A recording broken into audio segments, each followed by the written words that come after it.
Eh bien bonjour à tous les amis, c'est Bamio. Aujourd'hui on va se retrouver pour une nouvelle vidéo. Je suis désolé par avance pour le bruit, c'est que je suis à côté d'un autoroute, d'une nationale, donc c'est un peu bruyant. Aujourd'hui on se retrouve pour l'essai d'une nouvelle voiture, une Fiat 500X. C'est la première fois que je fais une Fiat sur la chaîne, donc c'est un honneur. Juste avant de commencer la vidéo, je tiens vraiment à remercier le concessionnaire Skoda de Saint-Ouen-l'Aumône de me prêter ce véhicule et de me faire confiance, notamment Monsieur Ponsard. Donc si vous allez dans ce concessionnaire, je vous invite à venir vers Monsieur Ponsard de ma part, ça lui fera extrêmement plaisir. Et également, je vous invite avant que la vidéo ne commence à vous abonner si vous aimez un peu les essais de véhicules. Il va y en avoir de plus en plus sur la chaîne. Donc voilà, c'est gratuit. Je sais qu'il n'y a que 10% des gens qui regardent mes vidéos qui sont abonnés à ma chaîne. Et je trouve ça dommage. Donc si jamais vous aimez un peu l'automobile, je suis un amateur complètement, je vous invite à vous abonner, ça fait plaisir.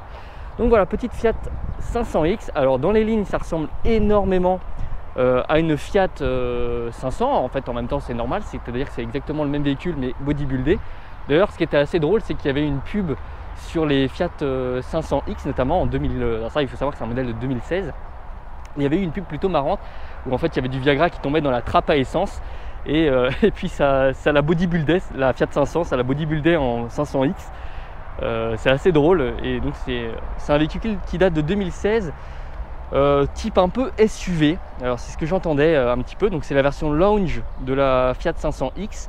Donc c'est un 4x2. Voilà, donc c'est pas un 4x4, c'est pas fait pour du tout-terrain, c'est vraiment fait pour de la ville et du goudron. Enfin surtout des routes goudronnées avec de l'asphalte. Donc c'est pas fait pour faire du 4x4. Donc il y a deux roues motrices, il n'y en a pas quatre. On a des jantes de 18 pouces, voilà, très joli. Alors c'est un véhicule qui est effectivement un petit peu vécu comme vous pouvez voir, hein. En même temps 2016, il est assez borné, je vais vous montrer ça après. Donc c'est normal qu'il y ait quelques petits pets. Il faut savoir que là c'est un véhicule que le concessionnaire a récupéré parce que la personne a acheté un véhicule chez Skoda. Du coup ils ont récupéré leur ancien. Ils font des reprises également. Voilà pourquoi je teste une Fiat chez Skoda. Donc très sympa les petits feux. Là on peut voir le petit 500 qui donne le modèle. On a une belle calandre comme vous pouvez voir. Je vous laisse un petit peu profiter des formes. Donc c'est un véhicule 5 portes. On a beaucoup de chrome. Voilà, 500X, bien sûr, comme vous pouvez voir. On a énormément de chrome tout autour des feux, notamment au niveau des portières, des contours de fenêtres, des poignées. Tout est en chrome. Alors ça lui donne un petit style, après il faut aimer. C'est vrai que c'est pas au goût de tout le monde. Je sais qu'il y en a beaucoup qui retirent leur chrome parce qu'ils n'aiment pas ça. Moi ça me dérange pas sur ce véhicule là, je trouve que ça passe bien, ça lui donne un peu plus de forme. Donc c'est très cool. Je vais, pendant que j'y pense, vous montrer du coup le petit coffre. Alors comme vous pouvez voir, le coffre est plutôt grand. Donc on a un coffre de 350 litres, comme vous pouvez voir, c'est plutôt grand. Disons que pour la catégorie, c'est vrai qu'on se serait attendu à plus. Ça peut atteindre 1000 litres donc quand on rabat les sièges, savoir que les deux sont rabattables, enfin les trois sont rabattables. On a également donc un sous-coffre, comme vous pouvez voir, avec une roue de secours, c'est plutôt bien, et un kit de réparation. Petite LED, rien de particulier sinon à l'arrière, on n'a pas de prise, etc. Donc voilà. Petite poignée également pour le baisser, c'est pas mal. Je vais vous montrer du coup le capot.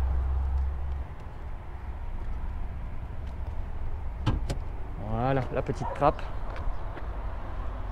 Donc de 1,4 litre avec 4 cylindres. Ça développe 140 chevaux, donc c'est pas non plus un très gros moteur. Donc c'est une essence avec un petit turbo également. Donc ça peut atteindre 190 km/h en moins de 10 secondes. Donc c'est plutôt pas mal. C'est une 6 vitesses manuelle bien évidemment. 8 chevaux fiscaux quand même. Et ça peut avoir, ça a 230 Nm de couple, ce qui est pas trop mal. Donc voilà un petit peu pour la fiche technique. Allez, on va à l'intérieur. Un petit peu de calme. Alors l'intérieur c'est plutôt sombre, mais ça va, c'est assez dégagé. Quand on regarde par exemple devant, en fait on se rend compte qu'il y a vraiment de la place, mine de rien, et encore heureux vu le modèle un petit peu élargi et bodybuildé de la Fiat 500. Heureusement que c'est spacieux et un peu lumineux. On a les vitres légèrement teintées à l'arrière, bon c'est d'origine donc c'est pas très teinté. Petit détail sympa, je vous montre également. Donc on a les petites enceintes ici. L'intérieur est fait, bon bien sûr c'est plastique partout. Là il y a un petit peu de cuir, mais c'est très plastique. En fait les finitions sont pas terribles je trouve. Par contre on a un petit détail sympa, si on veut verrouiller les portes, voilà, il suffit de faire ça. Là la porte est verrouillée et je trouve ça sympa. Et regardez quand j'ouvre la porte, ah non là ça peut pas ouvrir et donc voilà. Donc voilà, quand j'ouvre les portes en fait, que je déverrouille, hop, vous voyez, c'est plutôt marrant, tu as le truc qui tourne. C'est un petit détail. Donc fenêtre également électrique à l'arrière, des rangements, pas de filet, rien. C'est vrai que l'intérieur fait un petit peu cheap, on va pas se mentir. On a quand même un filet à l'avant, ça c'est cool, petit détail. On a du coup trois places à l'arrière, comme vous pouvez le voir. On est bien installé, mais c'est pas non plus le confort type. Là, on a du tissu, puis on a du cuir juste là. Les appuis-têtes, etc. Bon, bah, ils sont assez petits. C'est pas non plus, ouais, c'est pas, les finitions sont pas folles. Putain, mais c'est ouf par contre que. Comment on ouvre à l'arrière? Sans déconner, je suis câblé dedans. Et l'autre. Bon, attends, c'est ouf. Bah, mec, je passe par l'avant, hein. Je m'en bats les couilles. Bah, mec, MDR. Donc, on a un petit frein à main électronique juste là. On a plusieurs modes de conduite, donc mode course, on va dire, mode confort et mode pluie et neige. Donc, à voir ce que ça change. Est-ce que ça rend plus ferme? Est-ce que ça adoucit la conduite? Je pense que oui. On a donc une boîte manuelle 6 vitesses juste là. On a une prise 12 volts ici. Une auxiliaire pour mettre une jack et une prise USB qui permet de recharger. Donc ça c'est pas mal. Niveau clim, on est bien équipé. On a une clim bizone. Donc on peut gérer indépendamment la droite et la gauche. Clim automatique bien évidemment. Donc c'est plutôt bien géré. Je trouve que c'est plutôt pas mal. Donc les aérations juste là. On a du coup le start and stop, le régulateur de vitesse comme je vous montre sur le petit volant. Les 4 fenêtres électriques, vous le voyez là-bas, les rétros également électriques, donc ça c'est pas mal. On a un petit écran par contre, c'est vrai que ça peut être, c'est un peu dommage je trouve, l'écran est minuscule. On n'a pas Android Auto, pas CarPlay bien sûr.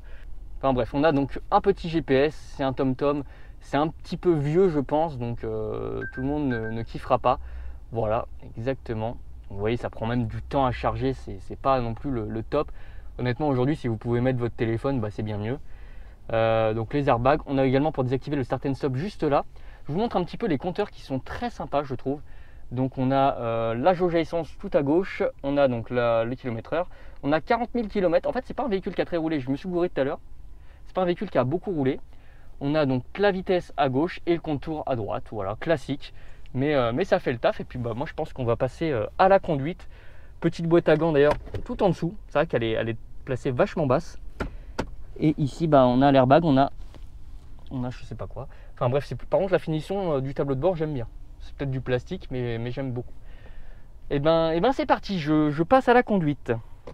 Donc bien sûr, démarrage sans clé. Alors j'imagine qu'il faut appuyer sur le... Voilà, il faut débrayer, exactement.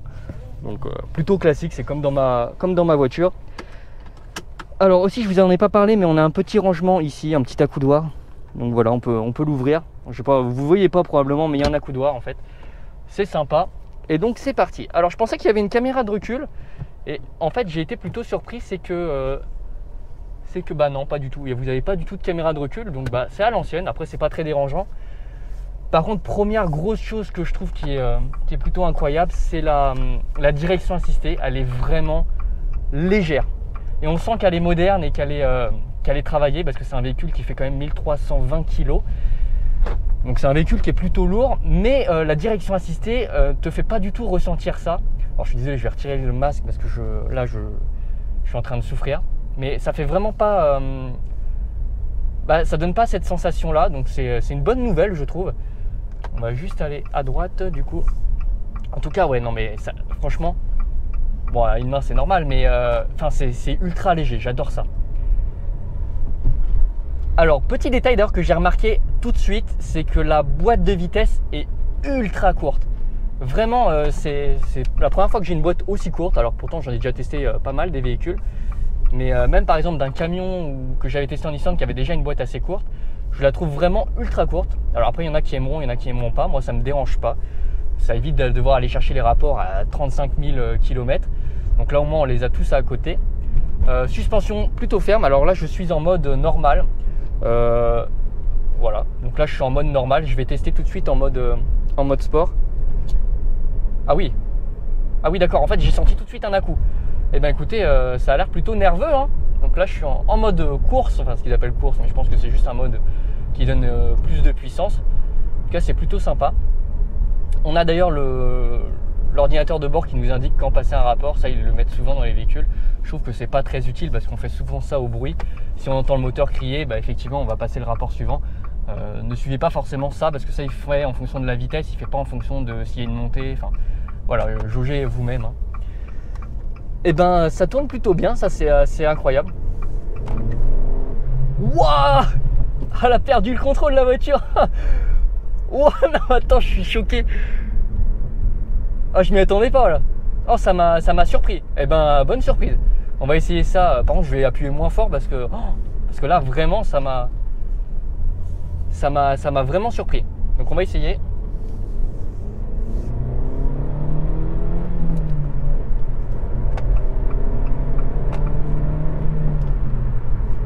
Oh, waouh, la patate qu'elle a. Oh, je suis choqué. Bah, en même temps, 140 chevaux, mais on sent vraiment le couple. C'est incroyable. Voilà, j'ai pas les mots. Je m'attendais vraiment pas à ça parce que vu que le véhicule est plutôt lourd, je m'attendais pas à une puissance comme ça. D'ailleurs, l'autre connard a fait une. Ça va, monsieur, hein, on vous dérange pas, hein. On va prendre un petit peu d'autoroute. On va voir ce que ça donne sur autoroute. Ça sera un très petit tour, mais attendez, je suis vraiment choqué de la. Je suis vraiment choqué de la patate qu'elle a. Elle est très nerveuse et c'est très appréciable. Bon, en même temps, je suis en mode sport, mais au moins il sert à quelque chose. En même temps, je l'ai senti tout de suite. Alors, vous êtes prêts?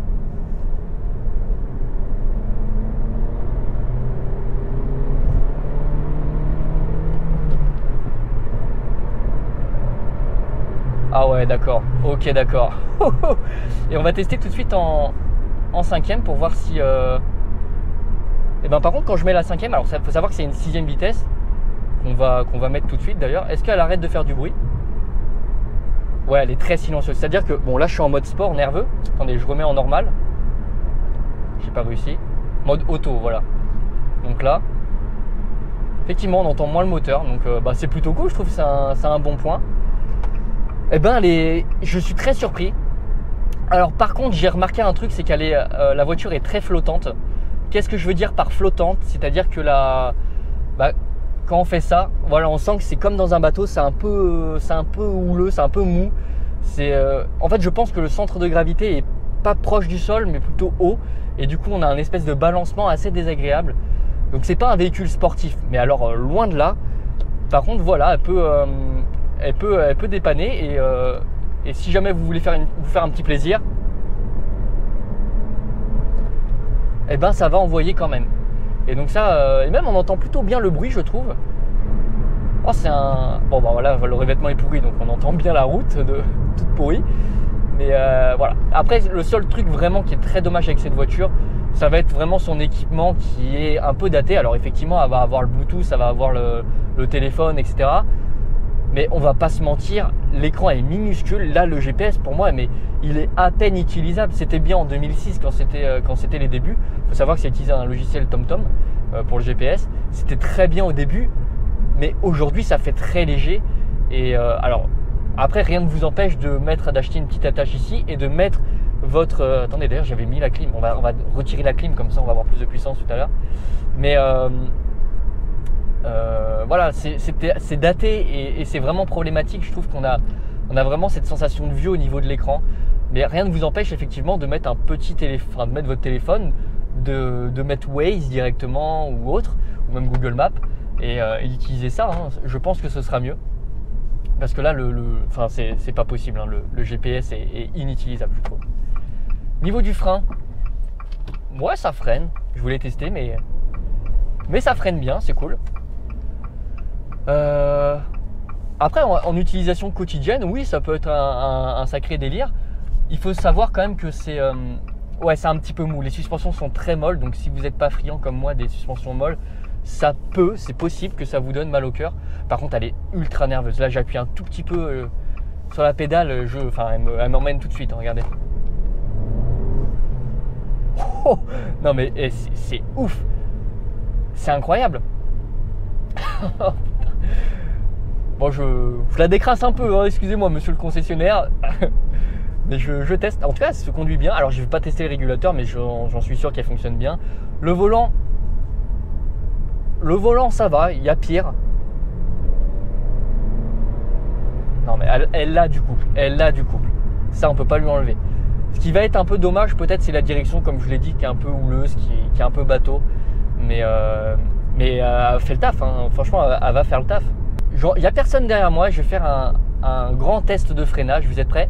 Freinage d'urgence. Ok. Bon, bah ça va freiner. Ça freine très très bien. Il n'y a pas de problème. Il faut tester tout, comme ça on peut se donner un avis. Parce que j'ai testé des véhicules qui freinaient pas, notamment la 306 de Olivia. Elle freinait pas du tout. Là, elle va freiner. Si jamais vous avez vraiment une urgence, un problème, et ben ça va freiner, il n'y a aucun souci.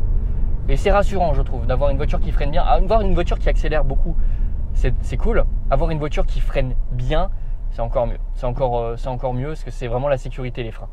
Parce que si vous avancez mais que vous ne pouvez pas freiner, bah, c'est un peu dommage, je trouve. En tout cas, voilà pour ce tour, cet essai de voiture de la Fiat 500X. J'espère que ça vous aura plu. Je vous invite bien sûr à vous abonner si la vidéo vous a plu, si jamais ce n'est pas encore fait. On a fait un petit peu le fou, c'est vrai. C'est vrai qu'on a fait un peu le fou.